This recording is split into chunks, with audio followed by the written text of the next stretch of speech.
안녕하세요. 꼬꼬미 파파 강 목사입니다. 오늘은 11월 15일 맥체인 성경 읽기 해설을 하겠습니다. 오늘 말씀의 주제는 하나님 나라 백성입니다. 역대상 5장과 6장은 나머지 족보입니다. 르우벤과 갓, 므낫세 반지파는 요단 동쪽을 터전을 잡은 지파들입니다. 본문은 각 지파의 역사를 기록해서 후손들이 교훈을 얻게 하는 것이 목적이었습니다. 본문은 특히 므낫세 반지파가 승리한 전쟁을 주목했습니다. 왜냐하면 그들은 하나님께 부르짖고 그에 대한 응답으로 승리했기 때문입니다. 레위 족보는 예루살렘 성전이 회복되면 거룩한 일을 해야 했기 때문에 그 족보가 반드시 지켜져야 했습니다. 이처럼 우리도 역사를 통해 하나님의 섭리가 어떻게 이루어졌는지 그리고 하나님의 백성이 어떤 모습을 취했는지 배워야 합니다. 아모스 4장은 이스라엘의 죄입니다. 먼저 사치스러운 이스라엘 여인들의 탐욕을 말합니다. 사마리아 산에 있는 바산의 암소들은 지도층의 여인들을 뜻합니다. 그들은 사치를 위해 가난한 자를 압제했고 베델에 있는 금송아지를 숭배합니다. 기근과 전염병 같은 하나님의 경고를 받아놓고 회개하지 않습니다. 심지어 성읍 중 하나를 소돔과 고모라 같이 심판했는데도 하나님께 돌아오지 않았습니다. 우리는 하나님의 경고에 예민해야 합니다. 그래서 핑계와 변명이 아닌 하나님의 말씀에 자신의 죄악들을 발견하고 회개해야 합니다. 히브리서 10장은 영원한 제물입니다.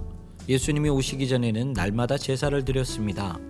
황소와 염소의 피를 통해 속죄를 행했지만 그것은 모든 죄를 사할 수 없었습니다. 그리스도 이전의 율법이나 제사는 단지 장차 올 좋은 일의 그림자였을 뿐입니다. 하지만 그리스도는 참 형상이 되십니다. 그리고 당신의 몸을 단번에 들이심으로 영원한 제물이 되셨습니다. 그리고 영원한 속죄를 우리에게 주셨습니다. 그러므로 우리는 그리스도 안에서 담대히 하나님께 나아갈 수 있습니다. 우리는 그리스도를 굳건히 붙잡아야 합니다.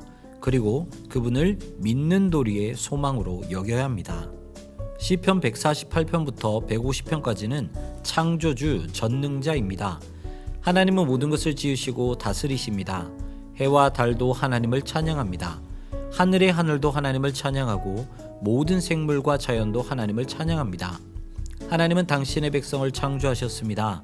그러므로 성도는 마땅히 하나님을 찬양해야 합니다. 하나님의 능하신 행동으로 말미암아 찬양하고 하나님의 위대하심을 찬양해야 합니다. 성도는 영원한 제물 대신 그리스도의 은혜로 하나님 나라를 상속받은 자들입니다.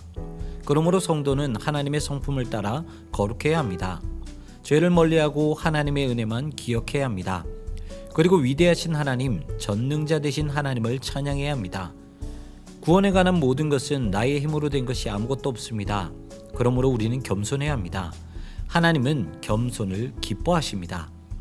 오늘도 구원과 은혜를 값없이 주신 하나님을 찬양하는 하루 되시기를 소망합니다. 지금까지 꼬꼬미 파파 강 목사였습니다. 내일 다시 만나요.